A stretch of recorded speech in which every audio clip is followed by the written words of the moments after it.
Hello, everyone, and welcome to Climate Museum's COVID Lessons for Climate and Inequality, From Sacrifice Zones to Justice. My name is Felicia, the digital producer from TinyCast, happy to support the Climate Museum. Some ground rules that we want to remind you of. We encourage you to use the chat for comments and questions. You can do so by putting that into the YouTube live chats, and make sure to flag your questions with a Q colon to make sure that we know that there's a question. If you have a question or comment for a particular panelist, please indicate their name. As well as, lastly, we ask you to follow at Climate Museum and visit climatemuseum.org. I'm now happy to introduce Ms. Miranda Massie. Hello, good afternoon, good morning, good evening, everyone watching from around the world. We really appreciate your time. We appreciate your joining us. The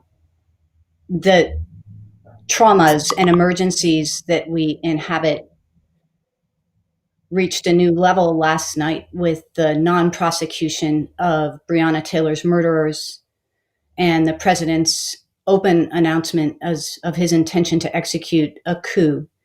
And I want to start by noting that because with every new level of emergency and trauma that's expressed, and these are crises, as we'll be discussing today, that we've been inhabiting for years, for decades, for centuries, we can't allow these new baselines to become a new normal. So if you're looking for an ordinary, you are on channel. We're going to be talking about how the intersecting crises in our formal democracy, in the racism, the racist rot at the center of American society, in the mounting climate crisis, and in the public health crisis that has now killed more than 200,000 Americans intersect, and how in mindfully inhabiting those traumas, we can find a way forward to something better, to something more like what we deserve. To do that, we have to be emotionally present and intellectually present, and we have to take action now. It's my huge honor to be here today with 4 panelists who can help us understand these intersections and these crises and help us move forward. They are Eddie Bautista, the Executive Director of the New York City Environmental Justice Alliance, Dr. Cheryl Holder, and I'm going to read this one, I apologize, who's, in addition to being the president of the Florida State Medical Association and the founder of Florida Clinicians for Climate Action, the interim associate dean for diversity, equity, inclusivity, and community initiatives at Florida International University's College of Medicine, Brentin, who's an editor and a writer at CityLab, and Jackie Patterson, who directs the NAACP's Climate and Environmental Justice Program. First, we're going to hear from the celebrated poet Ross Gay, because in order to learn from what we're experiencing and to move forward together, we have to be emotionally present for it.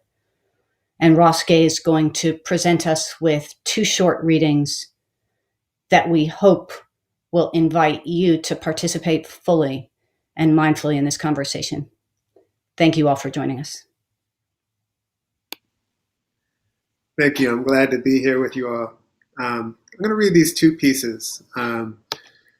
This first piece is, it's a little meditation on joy at this moment. And I think it's called The Joy of Caring for Others. A month or so back, at the beginning of mask wearing out here, I was taking a walk, and a friend pulled up in her little Toyota pickup truck. We chatted a bit from a distance. We usually hug. So many friends, so many beloveds we no longer touch. That touching being one of the ways we know each other, a sensorium bereft, and let us figure out how to mourn this properly. And then she told me she was on her way to drop off some extra masks she'd made for her nephew, who's about my age, at the jail. Here's an extra, she said, holding a mask out the window where it dangled from her finger. It was pretty, kind of floral and quilty, and homemade as hell. I reached toward the mask, toward my friend, trying to keep away from her at the same time. Both of us a little bit nervous, a little bit scared, never before noticed scared and sacred so close. Making that by now familiar, I hope we are not infecting each other face. That gesture, and the thousands of such gestures these past several weeks I have been a partner in the dance of, the clumsy and beautiful and awkward and elegant and nervous and tender, figuring out how to reach toward while staying away dance, the reaching toward despite, the million gestures that carry all the figuring it out, all the wondering how to be close without touching, which is also to say how to be together in our sorrow, how to be together in our need for one another, which is profound and good, for each other's touch, really, how to hold one another in these forms and labors of care, some of which we've always kind of done and some of which are emergent. We are inventing them. And they are becoming, to me anyway, differently luminous these days of need, forms and modes of care utterly quotidian and utterly novel, though care is never quotidian. Forms and modes minuscule and grand, though care is never minuscule. Forms and acts and events of care that become practices of care and structures of care. Witnessing this, studying this, trying to join this, the light that radiates from the dreaming and need and labor, despite the sorrow, in the midst of the sorrow, with the sorrow, brings me to what is there always, if sometimes I forget, and I do. And when it takes me in, I often nearly weep. I feel something breaking a little bit inside, and I think this is joy. And I'm going to read you one more little short poem, and it's called A Small Needful Fact. And that's the first line of the sentence of the poem is. A small needful fact is that Eric Garner worked for some time for the Parks and Rec Horticultural Department, which means, perhaps, that with his very large hands, perhaps, in all likelihood, he put gently into the earth some plants which, most likely, some of them, in all likelihood, continue to grow, continue to do what such plants do, like house and feed small and necessary creatures, like being pleasant to touch and smell, like converting sunlight into food, like making it easier for us to breathe. Thank you very much.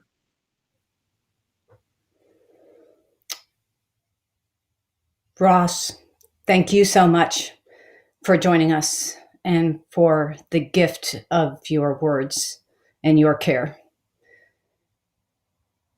I hope that helps everyone sit with this moment and what it means. And I turn now to an open question to each of our panelists. I'll proceed in alphabetical order by last name. So first to you, Eddie. In an overall sense, what lessons have you drawn from the COVID crisis for climate and inequality? What lessons would you have our listeners draw? Well, thanks for that, Miranda, and thanks to the Climate Museum for convening this. Always a pleasure to see old and new friends. And thanks so much, and thank you so much, Mark Ross, for kicking us off. I hate to say this, unfortunately, the way COVID has played out in our communities has not been a surprise at all, right? I mean, I think, thankfully, maybe the rest of the country is starting to understand the notion of structural racism and the deep intersectionality of it, how it cuts across it's embedded in the DNA of this country, right? So so to expect anything that attacks, the United States in this context, right? Anything that attacks us systemically, why would anyone expect for the impacts to not disproportionately land on Black and brown communities, right? It's just one more example of how when we talk about systems-wide impacts, you can set your watch on how quickly it's going to play out disproportionately in Black and brown communities. Just to give you like one quick example, in New York City, at the height of when things were cresting, my organization, New York City Environmental Justice Alliance, put out a fact sheet, and in mid-April, we were already seeing numbers. There was, if you looked at the percentages and impacts in Black and brown communities, as of like mid-April, African Americans were 22% of the population, but 28% of those who died. 29% of the population, 34% of the folks who died from COVID. The Bronx at that time had more than double the citywide death rate when it came to COVID. Now the number was closer to 3 or 4 times. It's just, you could look at a variety, look at how it played out in terms of environmental impacts, right? If you look at, Harvard did a study shortly after, the worst of it hit, that talked about how higher levels of PM 2.5 are associated with higher death rates from COVID, and that even marginal decreases in air pollution would have resulted in hundreds fewer deaths in New York City from COVID-19. And at this point, we're over 23,000 New Yorkers dead from COVID. I hate to say that it wasn't a huge shock to us, but it wasn't.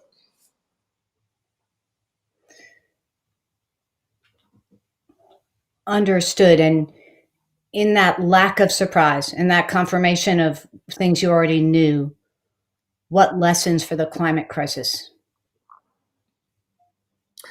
I mean, I think for us, it was interesting, right? There had been a number of climate policies that we had been pushing in New York City that just became that much more urgent with COVID. Let me give you one little example, right? There's been a debate as to what the actual death rate in New York City is from extreme heat, right? We've seen numbers ranging from the official New York City count of like 114 people die every year from extreme heat in New York City, to academic papers that puts that number closer to 600, right? This is 600 dead New Yorkers from extreme heat based on a Columbia study, and this is all pre-COVID. COVID hits, all of a sudden we're like, my God, what does this mean when the summer months hit? This is all before we knew whether the parks and beaches would be open. What passes for a cooling plan in New York essentially is reliant on cooling centers. How is that going to work when you have to maintain social distance? How does that work when there's a number of just challenges that New York City had when it came to addressing extreme heat before COVID? So a lot of us in the midst of this insanity, and for what it's worth, COVID hit the Nija community particularly hard, but probably no harder than the rest of Black and brown New York, right? Like my whole household came down with COVID. My staff and my board all lost immediate family members. So this stuff was deep and it was personal to us.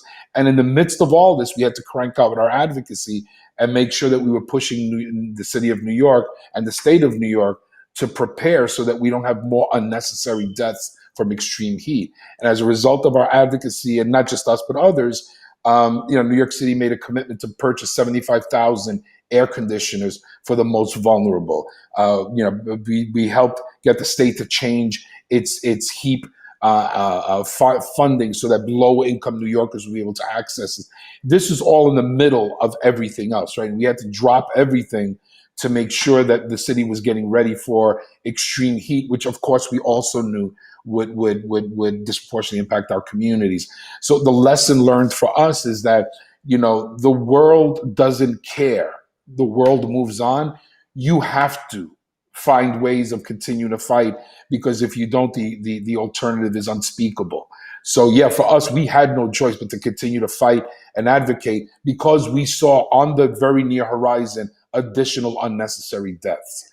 And pardon me for making this, as heavy and dark, but it's real, and that's what it was for us. On the contrary, thank you. And everybody in the audience, you'll see in the chat links that talk about the leadership that Eddie and his organization, NEJA, the New York City Environmental Justice Alliance, have provided in a multitude of ways. It's been extraordinary. We'll also be talking about it a little bit further down in the program. Thank you so much, Eddie. Dr. Holder, as a medical doctor, could you tell us what lessons you would like to see us draw from the coronavirus crisis for climate and inequality?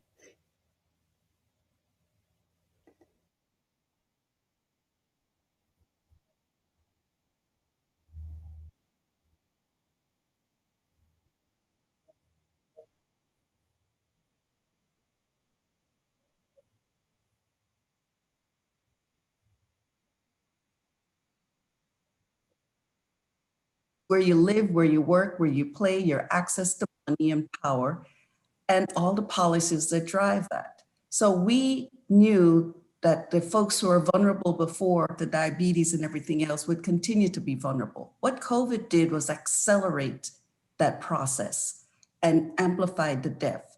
So that acceleration has alerted us to the inevitability that when you link it to climate, that would we continue to have a similar acceleration, a similar amplification of underlying disparities. So with that, we hope that these lessons from COVID, yes, it's the people who are out in the front lines, the people who don't have access to healthcare.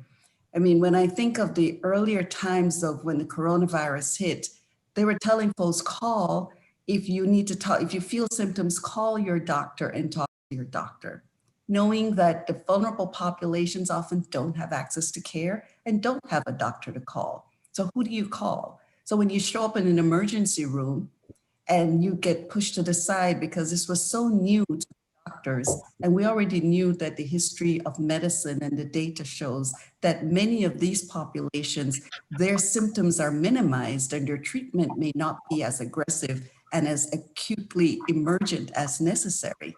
And so you have a new infection, a new disease presentation with a population that's already been minimized. So we are not surprised. So this alerts us to the need that what climate change is going to bring us in accelerating the heat problems. Eddie talks about heat. I'm in Miami. We were concerned about hurricanes. What happens in the middle of a hurricane? How do you take care and make sure that we don't get close and don't spread the virus? What happens with the heat? We have dengue, we have West Nile. So if you're sheltering in your home and you don't have screens on your window and you don't have air conditioning, what happens to you in that home? So these climate puts another level of stress and complications on an already vulnerable population. But coronavirus shows how quickly you can amplify those disparities and accelerate death.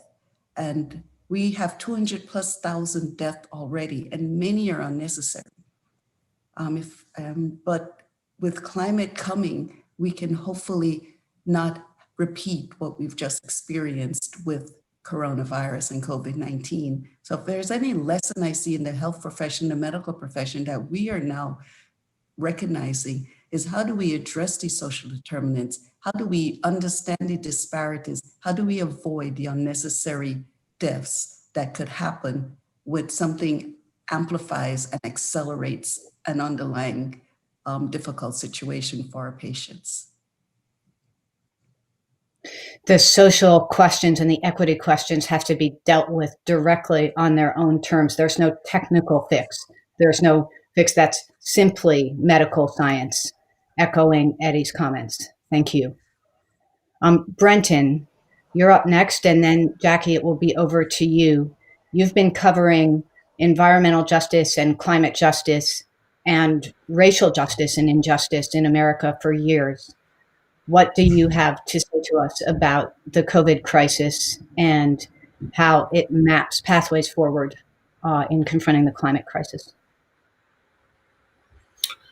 Well, first, I want to thank the Climate Museum for having this event and inviting me here. And also thanks to Jackie, to Eddie, to Dr. Holder for all the work that they've done in this field, and also to Ross for the beautiful poems that he gave. So in terms of what the coronavirus has taught me, based off of my reporting and writing about environmental justice, and I got to say this very carefully because I don't want it to be misconstrued, but in some ways it kind of confirms something that I had been wrestling with in terms of how I've framed environmental justice and climate justice stories in the past, and how to move forward in covering coronavirus now, which is there tends to sometimes be, I think, an over reliance on the underpinning fact of disproportionate impact on people of color, which is a very important thing. But one thing that I had been wrestling with throughout my time writing environmental justice is how that message is resonating across various populations in terms of telling people that Black people and Latinos, Native Americans are most likely to be harmed or killed by climate impacts. And now we're seeing the same thing with coronavirus. I think what coronavirus is kind of teaching me is how do I convey the seriousness of this message and the seriousness of the racism without actually playing to the racism and even the classism. Meaning, I don't know that in a racially and politically polarized society such as the one we have now, a hyper polarized society that we have now, what does it mean to someone who doesn't care about Black lives to tell them that Black people are most likely the people who will be harmed by coronavirus or a climate weather event? What does it mean to a person who doesn't care about poor people to say that low-income families will be most devastated by climate events and most vulnerable to coronavirus exposure? This is a wall that I'm trying to get around and wrestle through because I don't know that message is as effective, or that framework is as effective as it once was. And so what I'm kind of looking for now is trying to get closer to the foundation of why these disproportionate impacts happen in the first place. And so that's dealing with the social determinants of health that Dr. Holder was talking about. It's about dealing with segregation, racial segregation, income segregation, and the spatial inequities of that, and how that increases exposures of certain populations. And it's also kind of trying to deal with the subjects and the victims of these disasters in ways that people understand who they are in society beyond just their race or their economic status, showing how our fates are intertwined, and how society as a whole cannot afford for any group of people to take on the burden of climate pollution or coronavirus, because we all have a significant and valuable role to play in society. So what both of these, coronavirus and climate, is teaching me is how to try to find a language that says, yes, Black lives matter, but that also affirms the humanity throughout, right? And that also helps people to understand the role and the value and the dignity of each person in society. It's not just that Black people are disproportionately impacted by these things, but it's also your public transit workers. It's also your healthcare workers. It's also the people who pick up your trash. These are valuable roles. These are people whose humanity deserve to be affirmed. And for the people who are racist, who are who are classist, who are sexist, and who have power, how do we focus more on holding those people accountable when unnecessary lives are taken? And it's because of racism, right? How do we make those people pay? Who are the people we need to be talking to? What are the systems that need to be undone?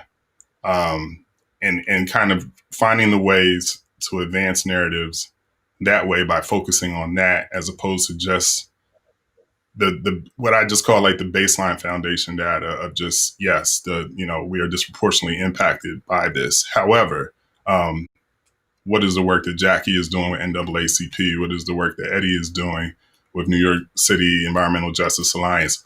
Who are the people who are there whose feet are being held to the fire? And how are we affirming the humanity of all of the people who are impacted by these things?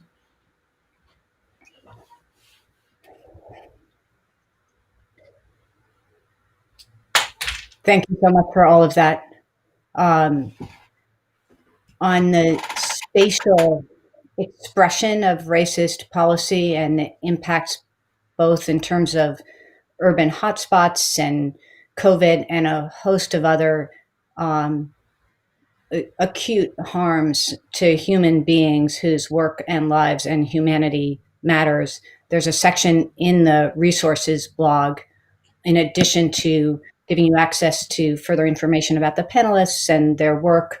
You'll find a section with articles about Richmond. Many of you may have seen the article about Richmond in the New York Times recently, also about Philadelphia, New York City, and the American South as a whole. If we leave this panel, Jackie, with a deeper recognition of our common and shared humanity in this grotesquely unequal society, that will be a good step for us all to take together. I'm going to ask you if you have anything that you'd like to add on COVID's lessons for climate and inequality to the profound remote that your fellow panelists have given us. Thank you.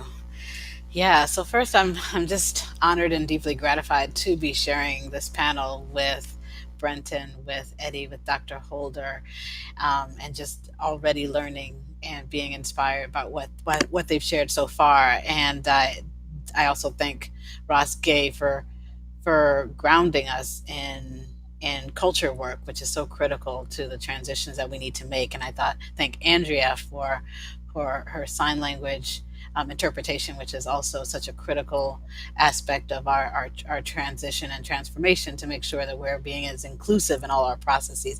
And certainly I thank the Climate Museum and you, Miranda, for pulling us all together, and all the folks who are behind the scenes supporting this awesome conversation. So for us, I mean, there's not much to add after what my co-panelists have said already, and just drawing from what Eddie started off by saying, that for us, in some ways, it is being involved in this climate justice, environmental justice movement that predicted for us what would happen in COVID-19. So it's and from that and the patterns and the foundational inequities that have perpetuated both or all of the injustice that's wound up in all of these pandemics, so to speak, that we find the keys to the lessons that we need to learn in terms of what we do going forward. On March the 9th, when it was just the outbreak in Washington State and the outbreak in Westchester County was just coming to light, I sat down and wrote this document called the 10 equity implications of the COVID-19 outbreak in the United States. And it, as was said, was a predictor of what would come to pass. And it was not prophetic in any way, but it was based on what we already know, what we've already seen with past disasters and who has been disproportionately impacted. But more so, it also told the story of the systemic underpinnings that make fertile ground for those disproportionate impacts that we're finding. So it talked about the different communities and the different populations that would be disproportionately impacted, and it certainly came to pass in spades, because unless we actually deal with those underpinnings, those systemic inequities, we're going to always find ourselves in this situation as we continue to, with whatever disasters unfold. And so for us, the lesson for in all of this is, as Brentin just said, and certainly as Dr. Holder spoke of in terms of her social underpinnings, her social determinants, and as the work that Eddie does all day, every day, that we need to deal with the root causes, so that we don't find ourselves in this position time and time again. We need to recognize that it is the historic redlining, the system that's built on exploitation and extraction, in terms of the ways that our policies and practices are implemented in the United States, that have led us to where we need to be. And it is the kind of takeover of what should have been a democracy and what's become a corporatocracy that has led us to where we are. So unless we actually take those major steps to making sure that everyone does have an access to a universal basic income, that everyone has the fulfillment of the right to housing, the right to food, the right to water, the right to energy. And we're living in a land of abundance, or earth of abundance. And so there's no reason that everyone shouldn't have access. And in fact, we know that because of the abundance, it's not, there's a kind of a false narrative around scarcity that says if someone else gets more, then I have less. But we have so much that's available to us, whether it's the sun for solar energy, the soil for food, the world is 2/3 water. So there's no reason that we shouldn't be able to access this abundance. We just have to set up our policies, our practices, our ethos, our culture to affirm that notion, and to actualize the availability and access to the bounty by everyone. That sounds kind of like a utopia, but it's already happening in different communities. It's happening in the work that Uprose is doing, which is run by Eddie's wife, Elizabeth Jean-Pierre. It's done by the work that's happening with Earthseed Collective in Durham, North Carolina, the work of Soul Fire Farms up in upstate New York, the work of, and so many more that I could name for the rest of this time period. And so it's possible to do it. It's just that we need to get the political will, the public will, and as Brendan said, this notion, and as you said as well, this notion of shared humanity to make the changes to make that happen. So thank you. Thank you so much, Jackie. And I'm going to pick up on that. We're getting some questions in from the audience, and I'm going to pick up on that. And this time I'm going to go in reverse alphabetical order to pick up on that question about systems change. It makes sense that all of these different crises are intensifying or coming to a head at the same time because they went into each other's making. Do you see in the changes in public discourse over the last period of time, and in particular in the huge social movements that we've seen here in the US and around the world, both on racist police violence and on the climate crisis, the possibility of a deeper kind of structural transformation than we've seen, those of us here today, in our lifetimes? What is your take on the prospects for that? Yeah, thank you. I do I do have a lot of hope from what I'm seeing. The fact that there was success in passing legislation in Minneapolis to defund the police, and recognizing that defund the police is about transforming how we do community safety, and I feel hope in the fact that there's folks who are out there marching across the country, across the world. And even though they might not be the ones with the knees on their necks, they recognize the the interconnectedness of the struggles, and they see themselves as being a critical part of making that change. And that's really the beginning. I see it in the mutual aid that is sprouting up all over the country and the world in response to COVID-19, the ways that person to person, community to community, people are really stepping up and saying, we want to see these changes. We want to be a part of these changes that we need to make as a society. I see it in the proposals that are getting new light, like, for example, the notion of universal basic income, where people are actually considering this now. I see it in the broader, the passage of legislation that's happening, like the Portland Clean Energy Fund, that is trying to realize the notion of community leadership in legislating, which is again restoring the true definition of democracy. So I am seeing it come to light, and we just need to really take it to scale. Pass it off. Thank you.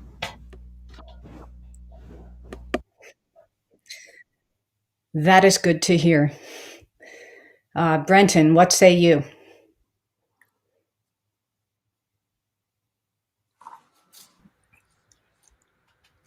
I mean, let me say up front that, I mean, as long as I see Jackie and Eddie in the battle, I'm never going to be completely hopeless. But I can't say that my experience in my lifetime, or even from my reporting, that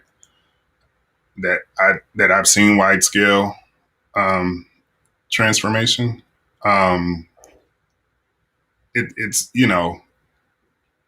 the bar in my mind may be high. The abolition of slavery, that might have been the most transformative moment in U.S. history, and we got a whole lot more stuff to abolish. So I mean, I like that the language is becoming more common among people. I like the direction, or what I'm seeing. Are some things that could inspire hope. You look at the protests against police violence today, post George Floyd, as opposed to 5 years ago, after Ferguson. You are seeing a wider net of people, of populations, of professionals who are putting their bodies on the lines, putting their voices on the lines, to fight for greater and more equal protection for the people who have not enjoyed equal protection under the law ever in the entire history of this United States to this day. So, I mean, that's a good sign. But, I got to say, all we've seen are signs. We haven't seen the full blossom, the full move from the caterpillar to the butterfly. It was great that we elected a first Black president. But that first Black president didn't come with transformation at all of U.S. society. And the backlash has been very difficult to stomach, quite frankly. But I mean, I can also say, though, that, within my own profession, I think I am seeing these glints and murmurs of transformation, where we are seeing more people seeing all of these problems through a justice framework. I know when I started writing about this stuff some odd years ago, when I first would reach out to Eddie and Jackie, they would have been the first to say that, we need more people in this environmental justice and climate justice movement. And today, there's so many people in it, they're probably mad, hollering at these same people like, hey, don't forget about us. We're still doing this. It's become a very massive scale movement in terms of numbers of people, and even the various levels of power that they're reaching, to talk about a Green New Deal seriously, and not just have it be a young freshman congressperson bringing it up, but also a Congress member with seniority like Markey, being a champion for it, Bernie Sanders being a champion for it, Cory Booker being a champion for it. So There's some really good movement, but transformation, like abolition, these are strong words, you know. And we've only had one measure of this, and that was the abolition of slavery, that which was 200 years ago. I mean, so we got to figure out, you know, how to get back on that level.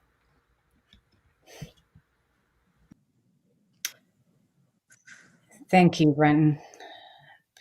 That level of ambition is the only level of ambition that matches the scope of the catastrophes we're seeing, it seems to me. Dr. Holder, would you like to add anything to Jackie and Brentin's observations? You know, the healthcare arena is definitely one of the more conservative sides.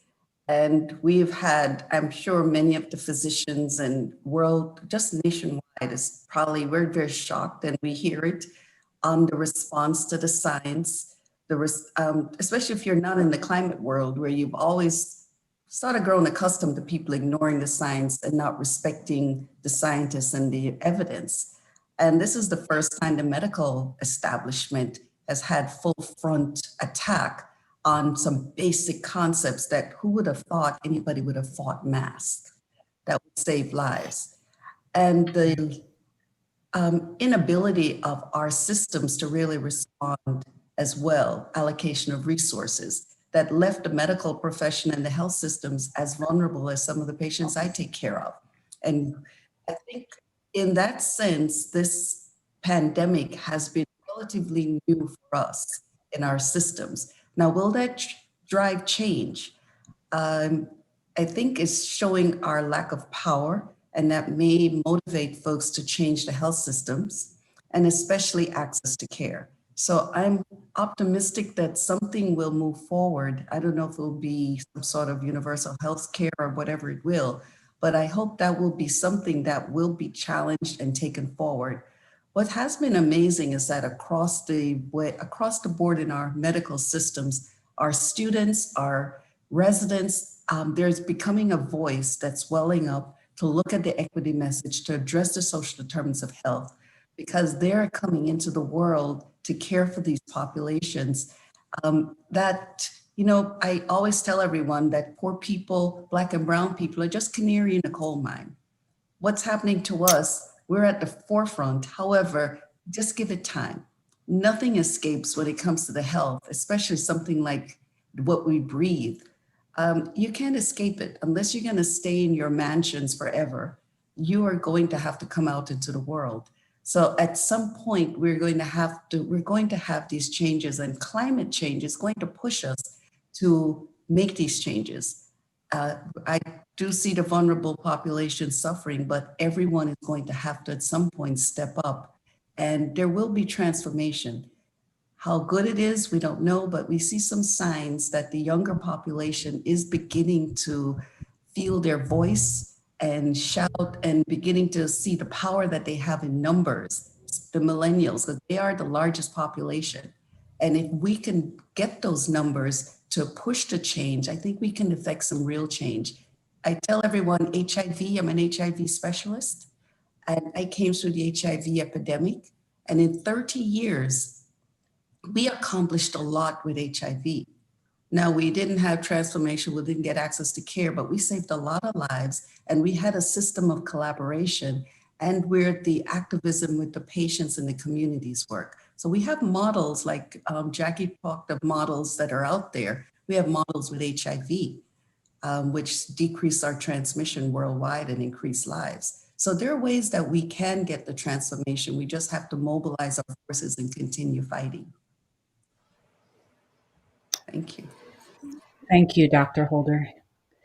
Eddie, we've got you batting cleanup on this one. What prospects do you see in the contradictions of this moment? Yeah, I'm an organizer, and organizers tend to be optimists at bottom. I do see some glimmers of hope. Let me start with specific, and then the larger systemic expression of that. Jackie hit it on the nose. Brentin's covered it repeatedly. Dr. Holder's had exposure. I mean, there are transformational local campaigns happening where justice and community is being centered all over the country, right? Just to give you a narrow example of that, when we launched New York Renews at the end of 2015, the idea was to challenge and make New York State take climate change seriously and at the level and scale at which the threat demands it. When we launched that effort, we had, as most people, I think, expected a strong federal partner after the 2016 election. It didn't happen, and thankfully, we already had the infrastructure in place to then launch what became a 4-year campaign that yielded what became New York's Climate Leadership and Community Protection Act last year, which became and probably still is the most aggressive climate action plan by any of the states. Basically, it is an emissions reduction mandate to get to 100% net zero reduction by 2050, economy-wide in New York State. I mean, that is the scale of the ambition of that bill, that law, is hard to overstate, and there has been so many different regulatory implementations of the law over the last year that's almost head spinning trying to keep up with that. And this goes to what Brentin was saying. If you want to tackle systemic racism, you got to roll up your sleeves and get into the system. And it really runs across all sorts of regulatory, and this is just in climate and environment, right? And what that's done is that bill now has led to influencing the Biden climate action plan, right? And the Senate Democratic Climate Caucus. Both of them released climate plans where they specifically nodded to the New York model, and including where we made a pitch to make sure that 35 to 40% of all the state's clean energy funding gets directed to frontline communities. This will be a national standard, right? Hopefully, right? And then the very next stage of our fight is going after polluters, making sure that there's a polluter fee to make the polluters pay for the need for this just transition to get us to that 100% net zero by 2050.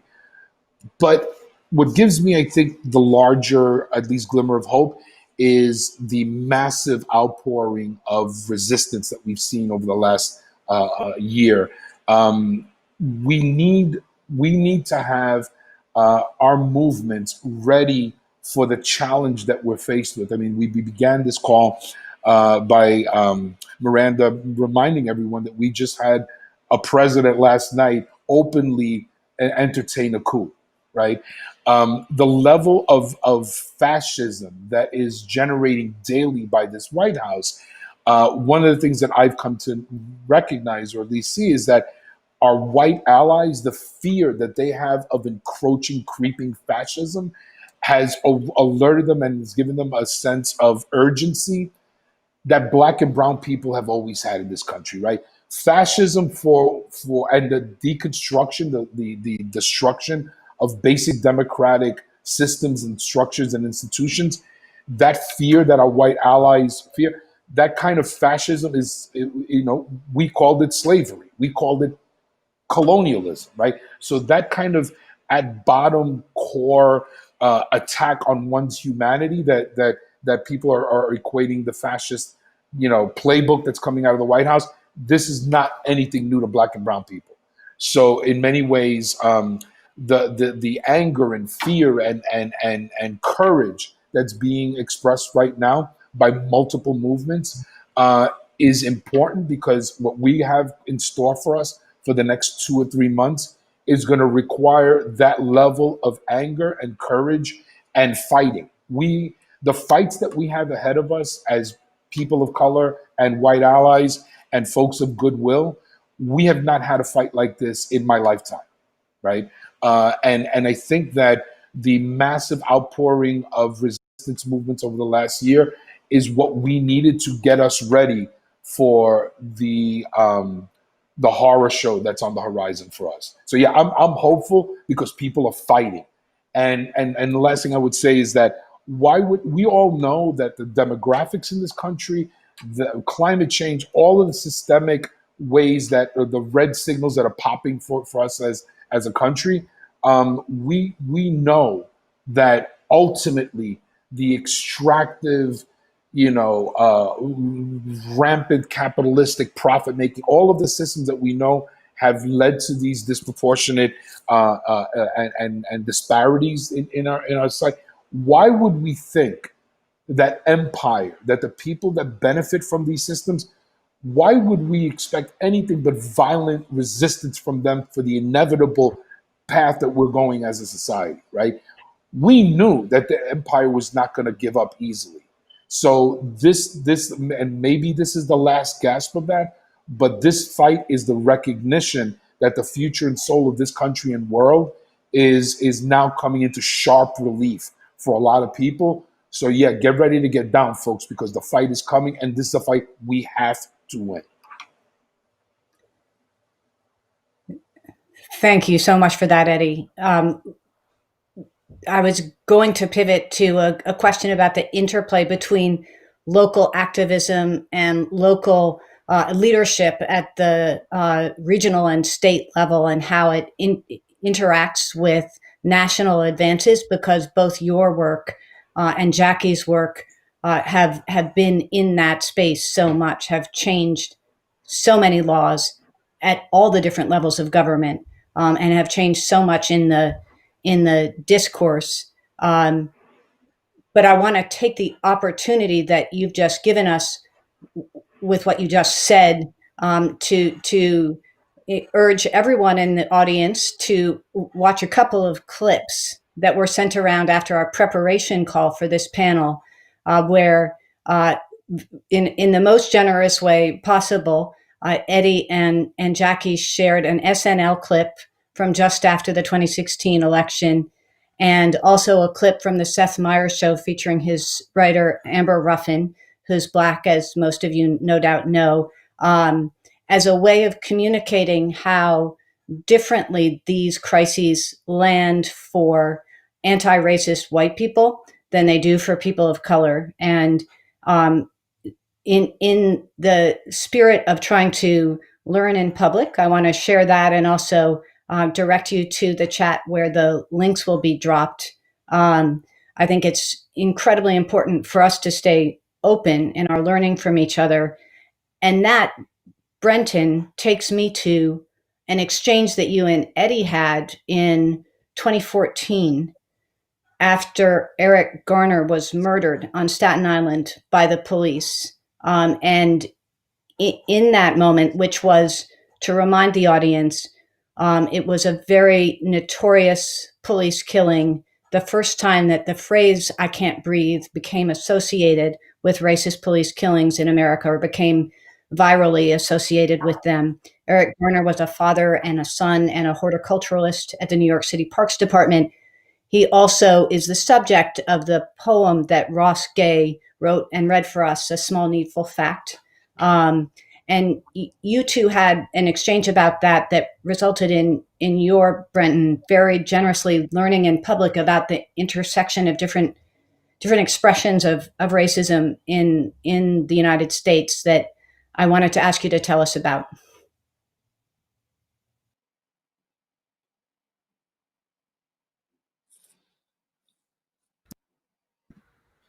Yeah, yeah. I'm embarrassed. That was so long ago. Eddie might have to remind me about this exchange. We've had a lot of conversations about this. What I remember about the Eric Garner case was, at least what I remember most was the announcement that the police were not going to be, there would be no arrest or indictment of police for the killing of Eric Garner, and that announcement came while I was in the hospital. I had just come out of surgery, and I'm coming back into consciousness from being sedated, and as I come into consciousness and family and friends are around me, I look up at the TV, and then everything that was on the TV was just talking about how this cop had been let off. And I mean, I remember, I don't know if it was the medicine or what, but I remember it just sunk me. it just really sunk me, and I couldn't breathe, in that moment. And I think that intersection that exists between police violence and climate violence on us. Eric Garner, he was asthmatic. He lived in a neighborhood, I believe, where there were a large scale number of African Americans with asthma because of air pollution. Throughout all of this, it's the see through line has always been this term, I can't breathe. And it was great seeing that term being adopted in the police violence protests, but both back then and even today. It's a banner now. I can't breathe. And so the suffocation of Black humanity, the suffocation of people's rights to exist, to walk down the sidewalk, to go jogging, to watch birds in Central Park. You can say that our entire history has been one of suffocation, of asphyxiation, whether it's metaphorically through our rights being suppressed, or if it's like literally, a cop's billy club crushing the larynx, the throat of Eric Gardner, the cop who kneeled on George Floyd. That's not, a lot of people are a part of this, this protest and this movement right now. As Eddie was saying earlier, the entry points are becoming more diverse. A lot of white people are joining in because they see the threat of fascism coming in. But, the challenge for all white people is to understand what it's like to literally feel like you can't breathe every day just because of the color of your skin, and still performing essential services for society amidst that suppression. So that intersectionality, it was a blow to my chest, to my soul, to my consciousness. It was something I always knew was there, but the pressure of the police billy club against Eric Garner's throat is just, it was the same kind of pressure that I think that you feel for African Americans, for Latinos, definitely for Indigenous Americans since America became America.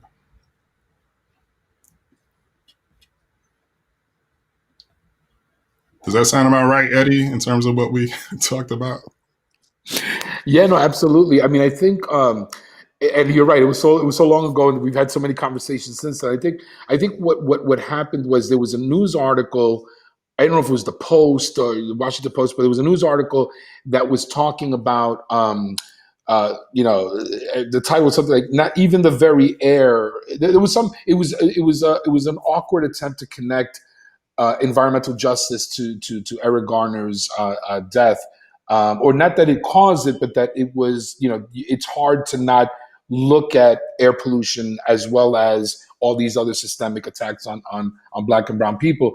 And I think what I remember reading was an article, and I think that you were right to do this, Brentin. I think that you were worried that the narrative would shift away from police actual brutality, and it would somehow explain. And we saw some of this from the police unions, right? Like some of them started saying stuff like, "Oh, well, he had asthma, he was whatever," and he basically blaming the victim. And so you rightfully, I think, were like, "Hey, wait a minute, folks. Like, yeah, I know I've written about environmental justice. I get it, but this is police brutality."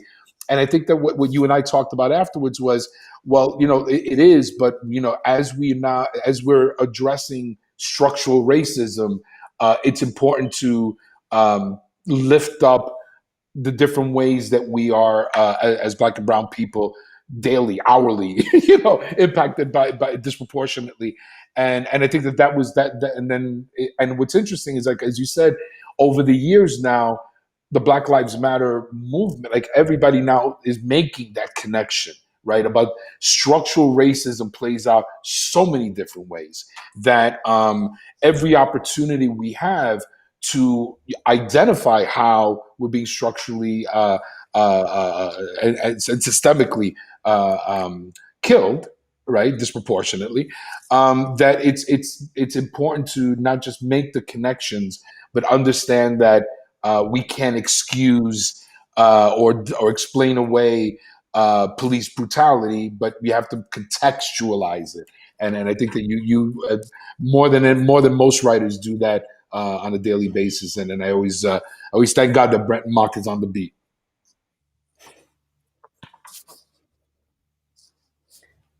Also very thankful.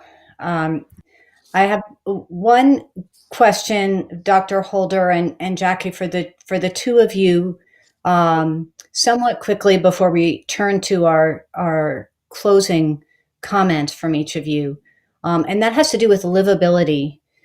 Dr. Holder, you wrote a powerful op-ed in the Miami Herald about livability in the city of Miami, and Jackie, will turn next to you. Your work at the Environmental and Climate Justice Program at the NAACP centers the question of community resilience and livability. And so I want to ask each of you what livability means to you. What does it look like to you what does post-COVID livability look like to you, basically?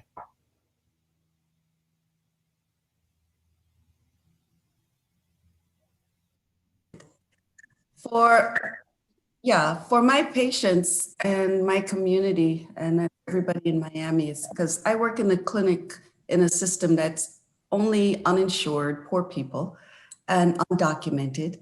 And these are the folks that have to take a bus or the subway to get to me. Sometimes when I'm in clinic now with COVID, and some folks will show up with face shield and mask and gloves, and then other folks just show up with their fancy little mask that they made. And everyone is trying so hard to figure out how to live with several months behind in rent, not having access to food readily, and having to take care of all their health issues.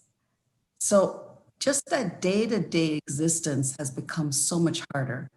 So when I put the heat, because if you got to be on that bus and you now sitting at a bus bench and there's no cover and it's 100 degrees outside, now folks are just not going to come. Put in the storms, put in the mosquitoes. The livability is tremendously post-COVID, so much harder because now you have to be afraid that every breath you take could potentially lead you to hospitalization and death. And that's a really scary proposition. When you talk about I can't breathe, it means so much more for folks who have to be out there day to day and return to living situations that are very, very difficult. I had a phone call from a patient who was living in a home, he and his elderly mother, and he had a sister with mental illness issues who was in and out of the house. And they lived in a very tiny apartment. He's like, I have to wear a mask. My mom has to wear a mask in the house. How are we going to do this all day?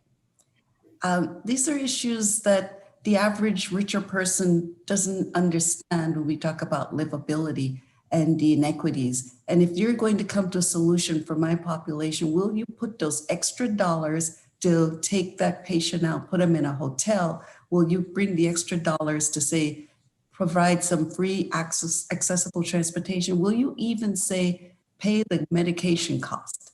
So livability becomes so much more complicated for my people that I care for, and that I don't know if we're ready to realize what we have to do to make sure that we all have a chance to live, a chance to breathe, a chance to experience the joy that the poet talked about. Because my patients struggle every day just to try and get that joy. But post-COVID, it is definitely harder. But we're going to get there because they still find jokes. They still find ways to laugh when they see us in all these outfits. They still find a way to know that they're going to make it. And so with that, it gives me the inspiration to keep fighting. So I know we're going to get there. Thank you, Dr. Holder.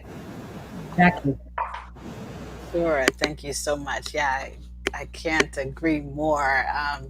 And that's for us, the livability is what Dr. Holder described in terms of communities that, at the very least, have access to the commons, so that what's in their pocket doesn't dictate whether they have clean air to breathe. What's in their pocket doesn't dictate whether they have clean water to drink, or food to eat, healthy and nutritious foods to eat, or when they turn on the switch, they have electricity to light their homes, or heat their homes, or access to quality health care. So at the most basic level, just having access to the commons that can be derived from what I said before in terms of the abundance. But then really true livability is that communities aren't just kind of eking by an existence to survive, but they are actually thriving. So that laughter is an edge of inspiration, that's really free and open and also abundant, and truly joyful from the soul and outward. That for us is livability. So just that. So I know we're short on time, but I'll keep it at there. Thank you so much, Jackie. And we're coming close to our close here. You're all such extraordinary leaders and experts, and we're so grateful for your time. I think everybody who's tuned into this and who will tune into it in the coming days is doing so because we know we need to be in this fight. It's imperative, Eddie, as you were suggesting earlier. So I want to now ask each of you in turn, and Eddie, I'll start with you, and we'll revert to alphabetical order. What counsel do you have for people on getting started, on maintaining courage? How do you maintain courage? And on being in this fight right now?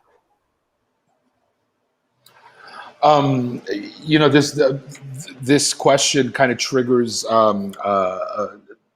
We just actually had a phone call this morning of which group was it? New York Renewed Steering Committee, and we were talking about how we have to have a retreat in December to plan for the legislative session, and folks on the call were like, yo, okay, we're going to do the retreat, but you may need to do this from the street, because there's going to be, and I think, to me, I mean, it was a little funny, but it was also real in that people, I think, are realizing the gravity of the moment, right?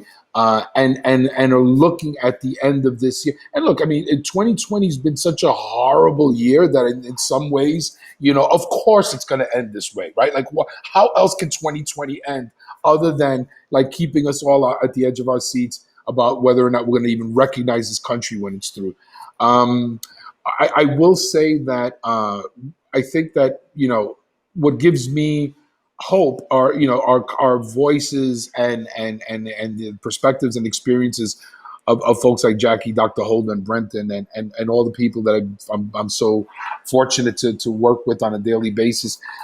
Folks, you all I can tell you is that you can't take anything for granted. I mean, I know it's the worst of cliches, but freedom ain't free is real, right? Like if we all have a vision, and I think more of us share this vision than any other. If we are hopeful about equality, equity, justice, all of that.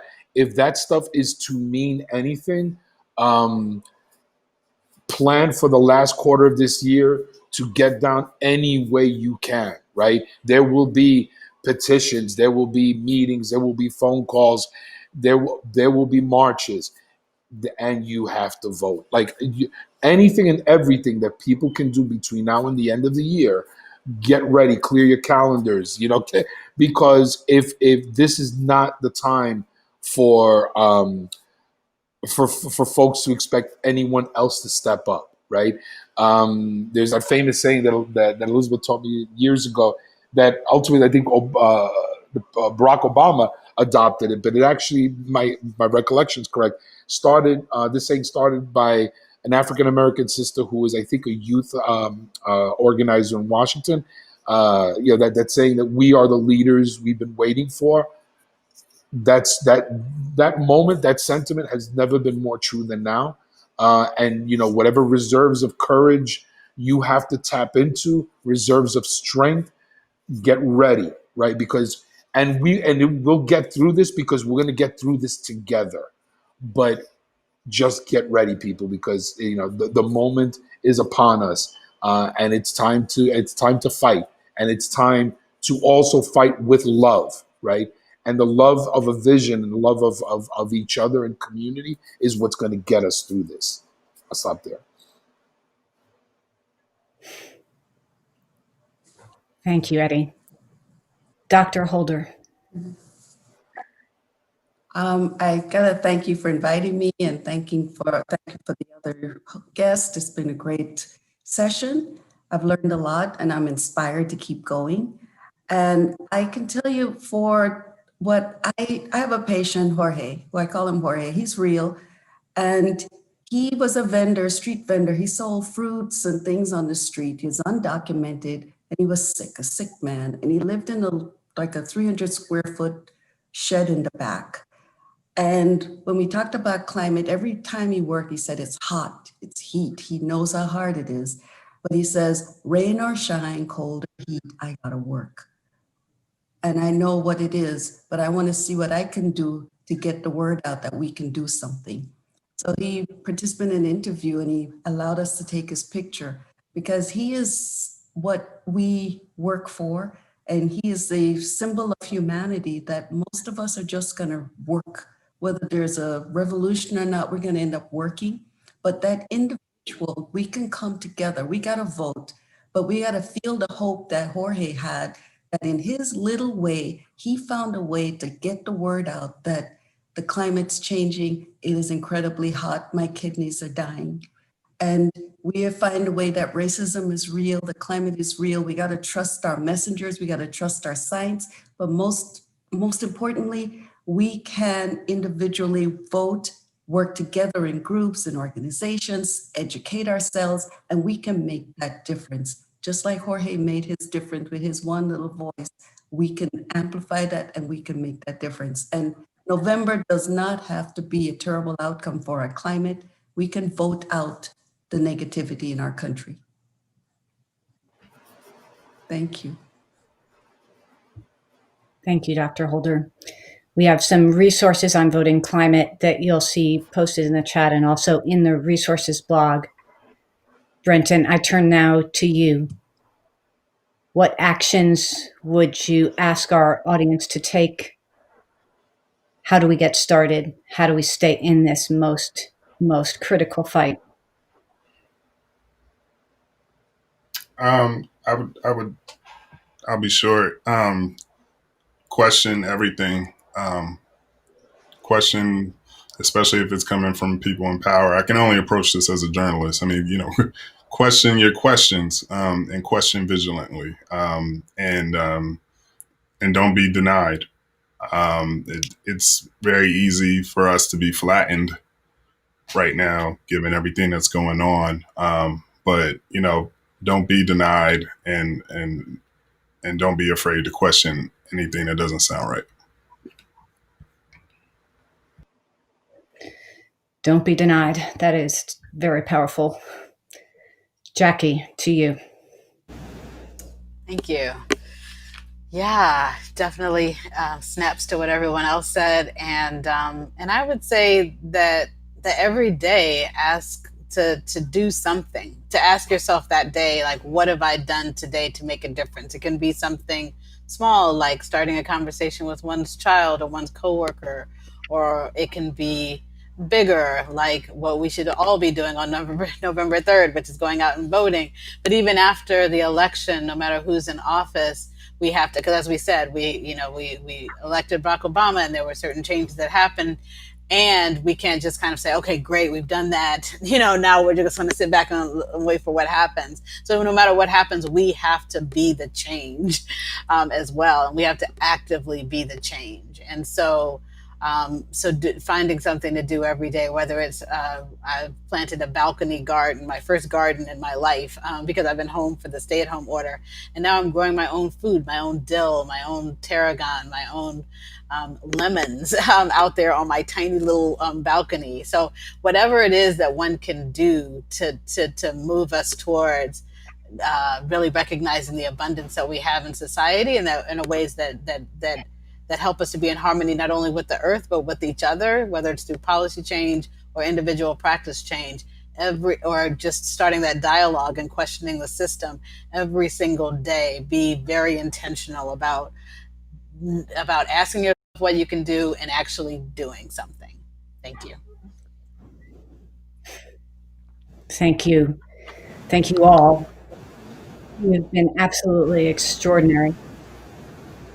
Here's my mashup of your parting words of advice. Vote, but don't stop there. Be who you've been waiting for. Fight every day. Fight together. And fight with love. Thank you, everyone, so much for joining us,